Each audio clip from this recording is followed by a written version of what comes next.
Hi, I'm Resham Arden, and this is the Now I Know podcast covering a wide range of wellbeing topics.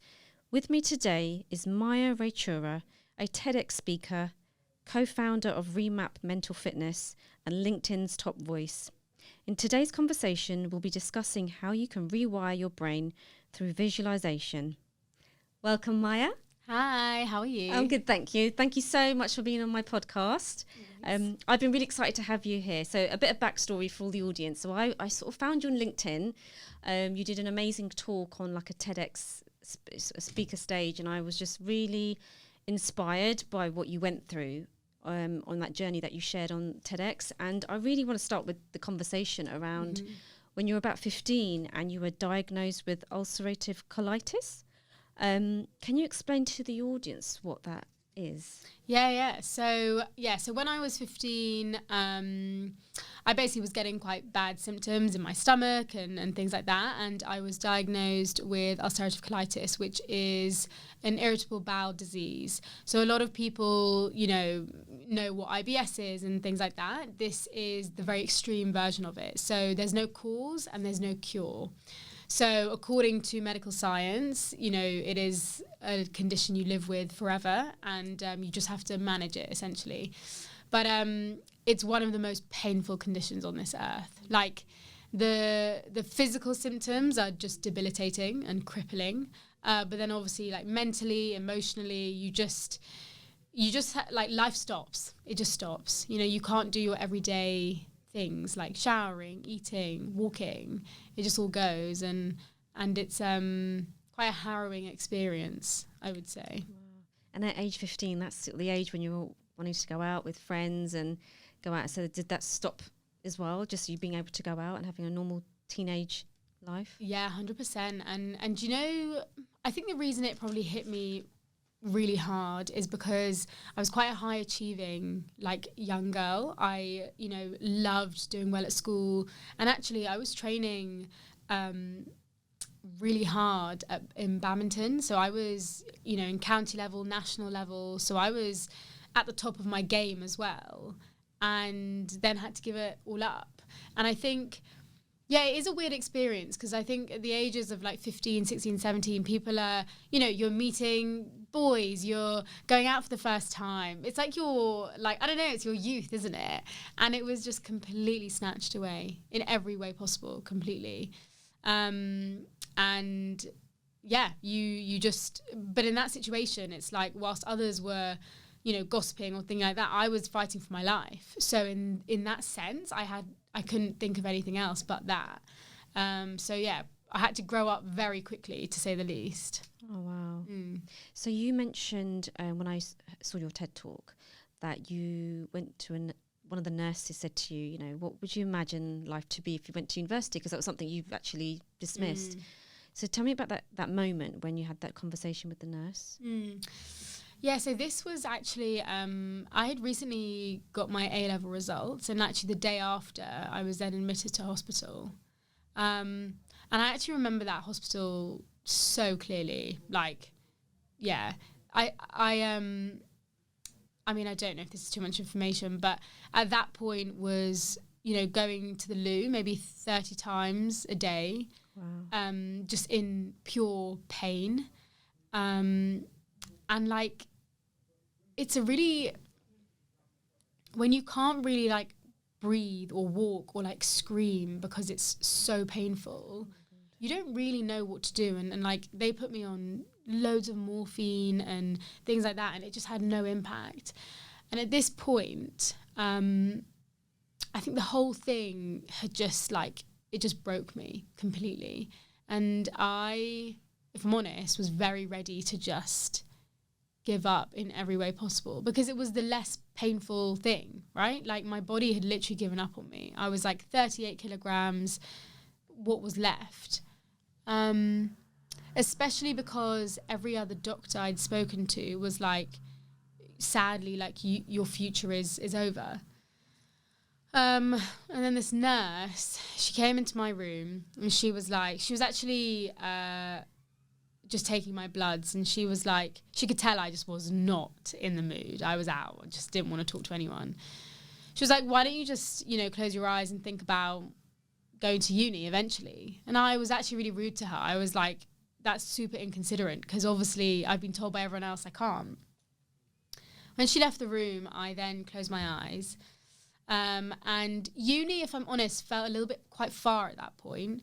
So the first thing I started doing was visualizing and like rehearsing what it would feel like to walk again. So I hadn't walked in about 2-ish weeks, and I would, in my mind, like see myself walking just in the hospital hallway, and like just seeing other people and like feeling a bit stronger. And it gave me this like tiny glimmer of hope. So I kept doing it, and I kept then seeing myself like walking outside or like walking with my dog. That was something I really missed. Or then eventually like running and hiking. And it just gave me this like hope again that I think so many people just didn't give me in any way. And then eventually I was like, cool, I want to see myself at uni. I want to see myself at home, like with my family, laughing. And I kept essentially training my mind to think about that future rather than, okay, Maya, like you have nothing for you anymore. And in the process, I was slowly training my mind and body into recovery and strength. And then eventually I did leave hospital and managed to, go to uni, walk again, run again. And well, I guess here I am now sitting and feeling very healthy because, the process of training the mind and visualizing completely saved my life. Completely. Wow.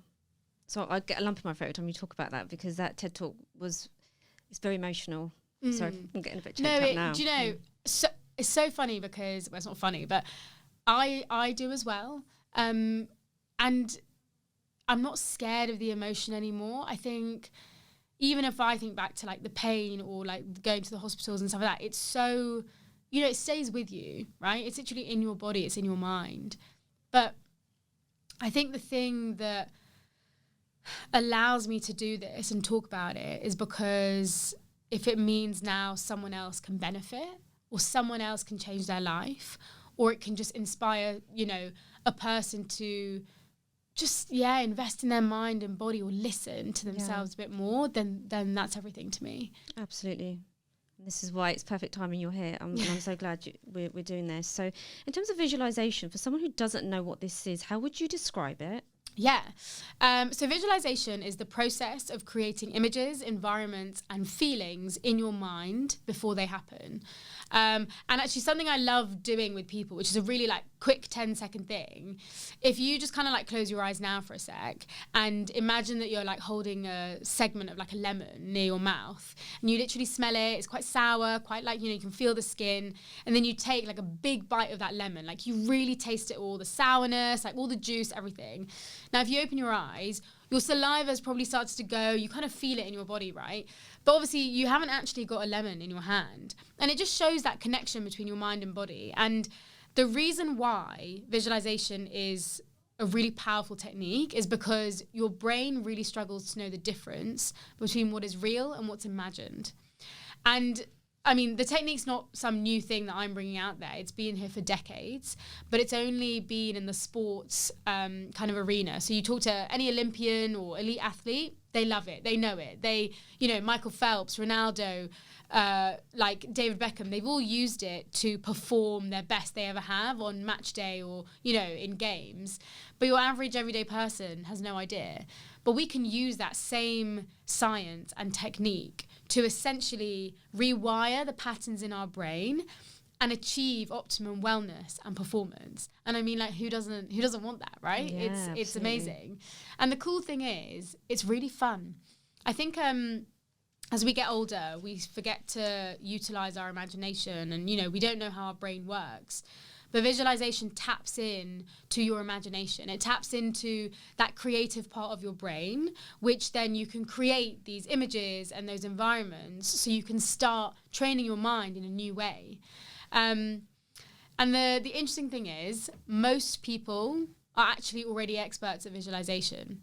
The problem is they're visualizing the worst possible scenario. Yeah. So take anything, like, let's say you've got a pitch or a presentation, you're going to think, oh my God, like, I'm going to fail, I'm going to go blank, I'm going to, it's not going to go well. And that's how we're training our minds. Yeah. But what if we change that? what if we did get better? What if we felt good when we woke up? What if we smashed that presentation? You know, let's like narrate what that actually means. Yeah, I love that actually, because this reminds me of a quote. I love my quotes, by the way. Yeah, I love that. There's a quote I saw is what if I fall, but the lady says, but what if you fly? Isn't it? Oh, We I always love think that. of the worst, don't we? And that's so true. Yeah. So I know you run lots of now visualization workshops, and you're doing one this weekend, 17th and 18th. Yes. Yeah. At the Perform X Live event. Yes. So if someone was going to one of your workshops, like what can they expect from you? Yeah. So I'm very passionate about making mental fitness physical. You know, we all go to the gym, we'll go to a spin class and we love it. There's such a community. But for some reason, when it comes to training their mind, it's like, oh no, I've got to do it on my own or on a mountain somewhere, right? But I think mental fitness is so cool. And I think when you meet others who are training their brain, it is like the best community to be part of. So in my workshops and events, community is a huge thing. But more than that, I want someone to experience the feeling of what visualization can do for them. So for me, a successful event is if someone can leave having either learned something new, feeling different, or that they are now going to implement something in their life. And, you know, from the events we do, like the mood completely changes, the energy is so different, people feel empowered, hopeful, motivated. And so, in the events, I generally, you know, always do a bit of education because I think like learning about your mind is super important. And then it's very practical. It's very practical and immersive. So, you know, I use music, I use breath work and mindfulness, and then take people through that guided visualization so that they can experience, you know, what it's like to start wiring the mind. And it's great. And actually, like, you know, I love doing the events, and things like Perform X are very meaningful because it's bringing a new thing to the stage. You know, it's not just about physical fitness. It's about the mind is just as, if not more, important. And I will happily say that, you know. Yeah, totally. So yeah, that's kind of what I'm doing with the events. And I want to make them memorable, you know, really unique. Yeah. Well, I've got tickets, so Yes. hopefully I'll be there and I'll see you there if I can Yeah. get there. So, you know, I find it, one thing I find really fascinating about your journey, you know, you're so young, you could have just been bedridden or in this dark place, but you got yourself out of it. And now you've got this company that you've got, Remap, mental fitness. Yes. You've worked with Nike, you know, like how amazing is that? Yeah. Like, wow, like so inspirational. So what did you do at Nike with them? Yeah, so again, like disrupting this whole idea of what fitness, health, wellness means. For so long, we've just neglected the mind. And actually, I went straight to these companies and I was like, you know, it's great that you promote physical fitness, exercise, but how can we do that without also talking about training the mind? Because fundamentally, that is the foundation to everything. So, you know, whether you are an Olympic, you know, marathon runner, or you are just your, you know, random Susan who just loves to do a 5K, it doesn't matter. The thing that is always going to make you successful or help you perform is your mindset, always. And we don't spend enough time on it. So to Nike, simply what I did, I pitched to them and I was like, well, you know, you are missing this. And frankly, it's stopping you from helping your customers and consumers. And so with them, we actually did a really cool event where we combined a 45-minute visualization session, so help people train their mind, feel confident, boost them, you know, empower them. And then we did a dance class. And actually, I joined in because, like, you know, I love it as well. Yeah. And the feedback was amazing because not only were people like, whoa, like, why did I dance way better than I ever have? But two, they felt good in themselves. You know, they were like, I felt confident, I felt hopeful, I felt ready to do this again. Yeah. And that is the magic, you know, when you can actually empower yourself to just feel the best you can, think better, perform better, feel better. And I'm not going to stop there. Like, I'm going to go to every single sports brand out there and make sure that, you know, this is something they're doing. Yeah, absolutely. Sports brands listening, get in touch with Maya. Please do. Like, if Nike can do it, so can you. Brilliant. Yeah.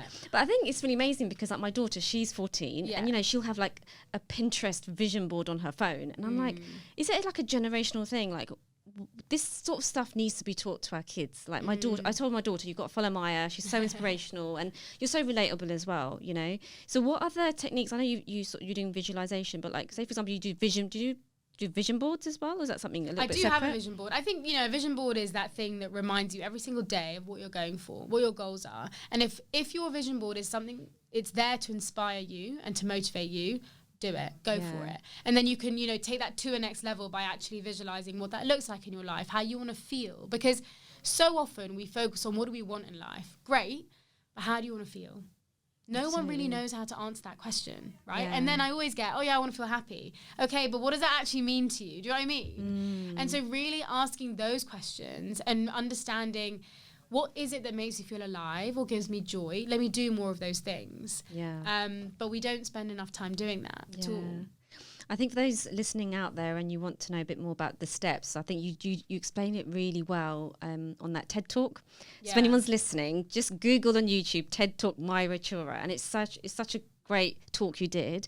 But even that, when I watched you, you're so confident. What gave you that confidence to talk? Or is it because you're just so passionate about something? You're just amazing on stage. No, do you know, I love that you brought this up. So I often get people emailing me saying, you were so confident on that TEDx stage. Like, how? Like, what are your tips? Genuinely, and I'm not just being biased here, I visualized that completely. So 90% of my preparation for that TED Talk was visualization. And even, 5 minutes before, you're meant to be on the wing to get out.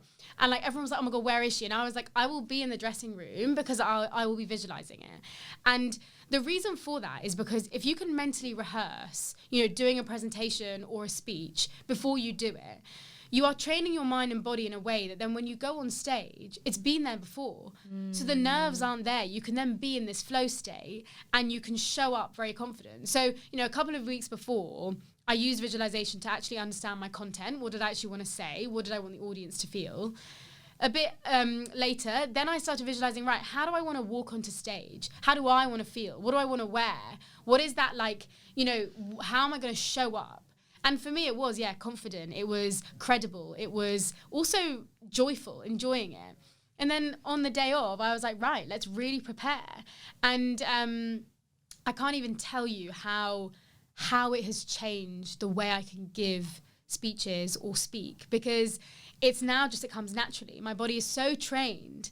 But again, it comes back to my point of for most people, when they think of a speech, they'll be like, oh my God, I'll get on there and I'm going to literally break down or just go blank. And that used to be me. And I did. I remember in a play I literally peed on stage. So I've not always been like this, but you can really train it and change that. It doesn't have to always stay where we get really nervous. Absolutely. We can go out there like we are, the best in the world and make it happen. So it comes down to visualization again. Love it. It came across so well. So I'm so glad, the younger generation, if they want to talk on stage, they can just watch your video and connect with you on your social media as well. So if I know you do a lot of these workshops, but if anyone wanted to look at hire you and your services of Remap, what other things do you offer? Is it just the visualization workshop? Is there other things? So we mainly do events and workshops, but we've also just launched the Remap cohort. So we're in our first cohort where we're taking 10 people through quite an intense process where we want them to learn the technique so they can go on and do it. And eventually we're also building the technology and software so that we can then integrate into, other people's apps and platforms. So then you just have this and it's more accessible to more people, because that's key for me. How do I make this accessible to people? And then lastly, obviously well-being in companies is, it's a minefield, isn't it? There's a lot going on and budgets are getting cut, but then we're quite reactive to things. And for me, when I think about well-being in companies, it's how can we be more proactive? How can we empower individuals, managers, and employees to take control of their health, but in a safe place with support, right? Because ultimately, people want to belong, they want to feel safe, they need that psychological safety, and ultimately that does start from the mind. And so, being able to then help companies with, consult with them and provide these sort of services where it's on an individual level, but also a company-wide level, I think is super key. And that's a really big passion of mine. So also doing kind of that side of it with corporates and consulting. Yeah, love that. I know with lockdown, well-being's a really, really big topic now, isn't it, in companies? So have you seen a shift in the way companies view well-being? Yeah, it's a big question. Yes and no. I think it's amazing to see the conversation around, mental health really coming up. However, I think a lot of our measures are still very reactive and outdated. And the thing is, you can't have a universal solution to a very personal problem. Every employee is going to experience their health and well-being in a different way.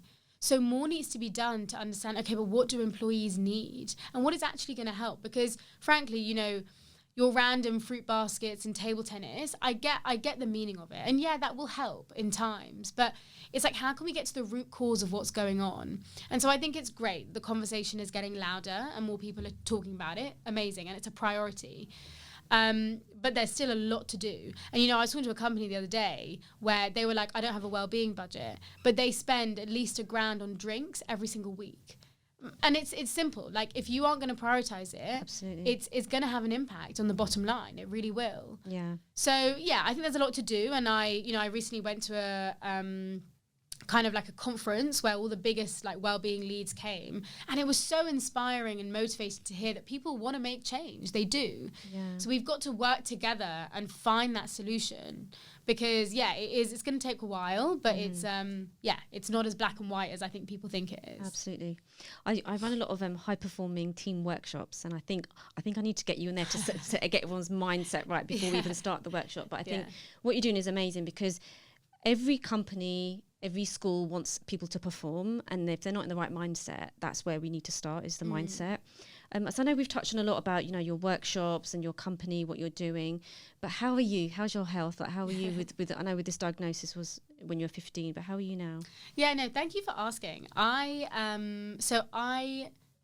genuinely feel the best I ever have, mentally, physically and emotionally. I am no longer on any medications, which is pretty unheard of with this condition, because it's the only way to maintain it.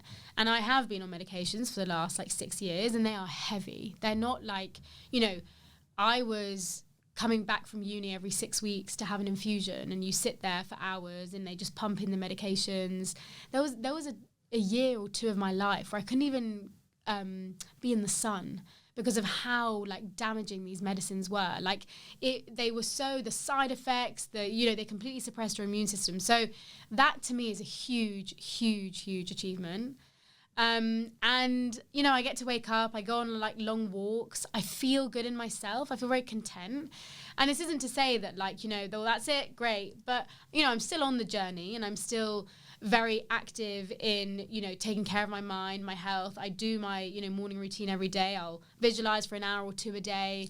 So yeah, I guess I'm doing my best, but I'm feeling good, and I'm super grateful. I'm so grateful that I even get to be alive, because, you know, there were so many points where that wasn't even an option. Absolutely. So yeah. So how did it affect your family as well? Because obviously they're going through a bit of a similar journey, not as much as you, but they were there. How did they handle all this? I think, you know, it's one thing to be going through it. It's another when the people around you who obviously love you, what do they do, especially when they're so helpless? And look, I'll be really honest, and I've actually never spoken about this, but my culture is South Asian. So I'm, you know, Indian heritage.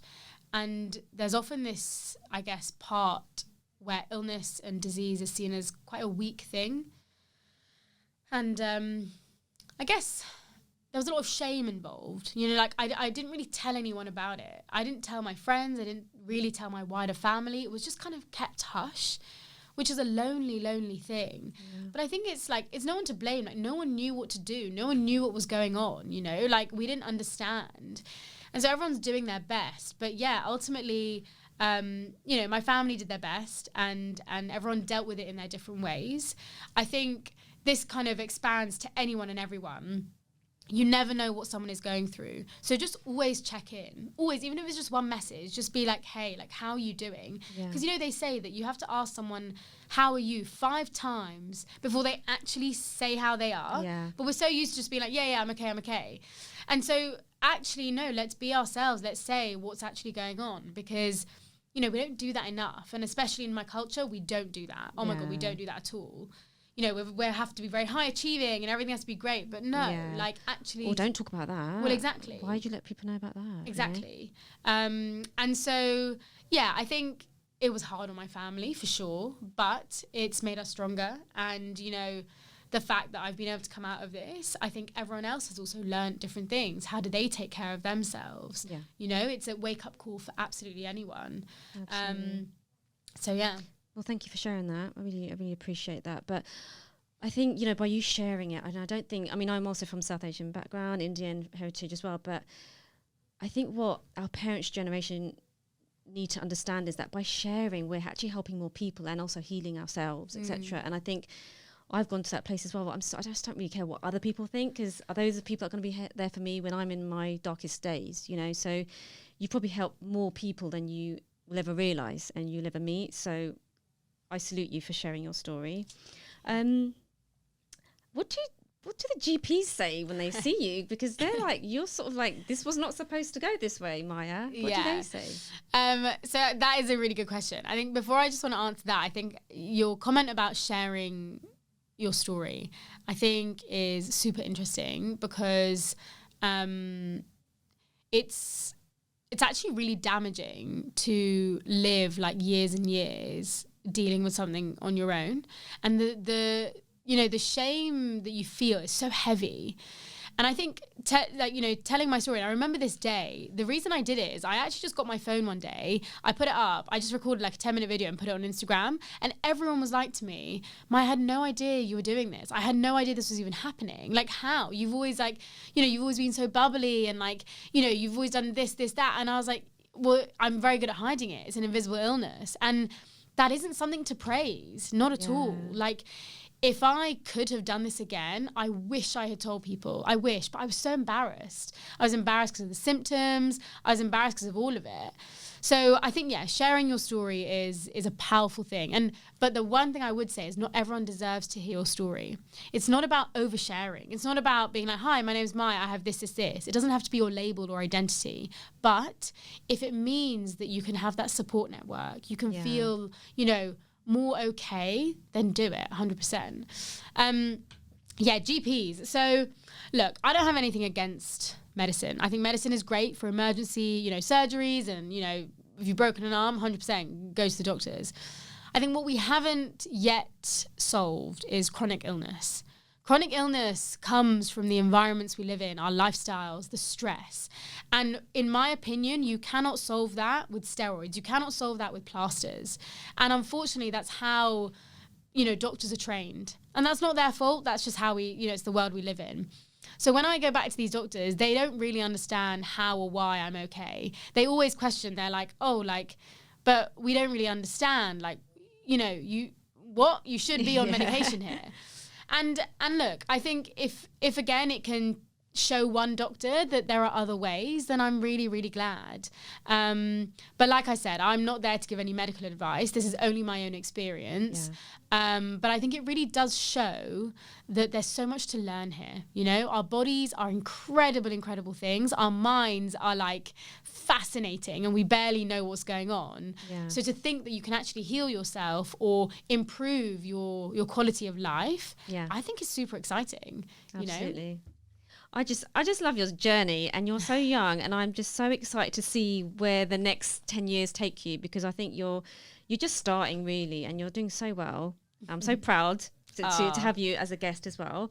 So we have a closing question on this podcast, okay? And I would like the audience to come away from the podcast saying, now I know about visualization to rewire your brain. So what have you learnt about the way your brain works that you wish you knew earlier to help you overcome life's challenges? I know you've touched on it a bit as well. But what would I think that's a great question. So I actually do have something that I think could really help people. So your mind is essentially, you know, the source of everything, right? All your greatest accomplishments, your best moments, but also your worst and your biggest limitations. And this always comes from our beliefs, right? Our beliefs we get when we are born. So from the moment you're born, you know, the people you surround yourself with, your parents, teachers, friends, all of it. And we get these beliefs in our mind. And a lot of us, it's, I'm not good enough, I'm not pretty enough, I'm not smart enough, oh no, I can never do this, like, oh no. You know, it's so limiting. And when I realized that these beliefs are not like permanent, you have the power to change them. Your brain is so malleable. And that is an insight that neuroscientists have only realized in the last like 10, 15 years. It's quite a new insight that actually you can change your mind. Yeah. And that's cool. And so, for so long, people thought as soon as you get to 18, your mind is set. Absolutely not. You can change that. And so realizing that your mind doesn't need to control you, you can control it. And visualization is one of those techniques to completely rewire it. You can change those beliefs. You can create new ones, new pathways. The world is literally your oyster here. And so I'd say understanding that, and understanding, again, that thing I said at the beginning, that your mind doesn't know the difference between what's real and imagined, you can really use this to your advantage. And start building more positive, empowering beliefs in your mind that actually I am enough and that I can do this and I do believe in myself, because ultimately life is too short to go through life, limiting who we are, our potential. And especially if you're in a situation where maybe you aren't feeling very good, you can really change that situation. It's not forever.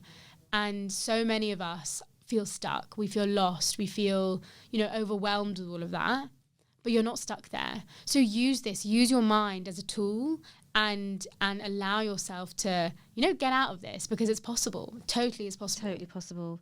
So if anyone listening is in that down state, I think you're right. If they can just follow you and listen to your techniques, I'm sure someone can make use of this talk we're having today. Yeah. And actually I want to add to that one thing. Mm-hmm. The thing I don't like about the narrative in mental health is that you have to be going through something, really horrible. You have to have depression. Absolutely not. Your mind, it needs maintenance, just like your body. So think mental fitness. Think, how do I constantly maintain a strong, a sharp, Absolutely. a focused mind? That's what's key. So you can be the best person in this world, but you can still level up. Yeah. So invest in your mind like you invest in your body. It doesn't have to be this thing where, oh no, I don't need it. If someone ever says that to me, I'm like, we need to have a chat. Absolutely. Because you do. Everyone does, you know? It's a bit like my first podcast with Dr. Reena Bajaj. We were talking about therapy, and then, when people say to me, I've mentioned this before, Resh, you're so together. I'm like, yeah, I've got a therapist, I've got a mentor, and they're like, but you seem okay. I'm like, yeah, it's like, I'm being proactive. You go to gym, you get your nails done, I go and see a therapist, and it keeps me on point, and it shouldn't be at your point in crisis you need it, it should be like your fitness, like you say. I'm part of this network at my company, and they trying to change the narrative as well. Instead of saying mental health, it's mental fitness, Love that. Love that. Because you're right, you start thinking of the gym when you think fitness, don't you? It's a consistent habit. Yeah, and actually for anyone who's interested, so mental health, everyone has. It is a state of being, essentially. Mental fitness is the proactive maintenance of a good mental health. So it's those activities you do, the visualization, the meditation, the breathing.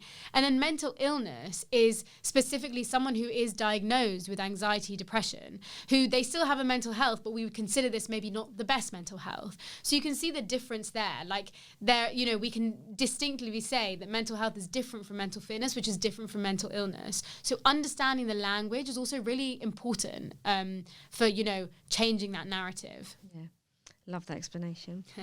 So for our audience listening, how can they connect with you? So I'm very loud on LinkedIn, as obviously you found me. So LinkedIn is great. I love as well, any DMs, messages. I love going for coffees, teas. I think just chatting to people, meeting people, I'm always up for it. So LinkedIn, Instagram, or feel free to just send an email. I'm very happy to as well. And if you want to watch the talk or come to one of the workshops, all the information is there. But that's kind of me. Love that. Thank you. So anyone listening, please start off with the TED Talk on YouTube. I absolutely loved it. And it's something that really just resonated with me, because I've got a 14-year-old daughter now. I've told her to follow you as well. So it's amazing. But I really hope someone listening has really taken something away from today. So even if we've helped one person, we've done a great job today, Maya. So thank you so much for your time. Always. And I cannot wait to see your journey. Oh, thank you. And thank you for having me. It's been amazing.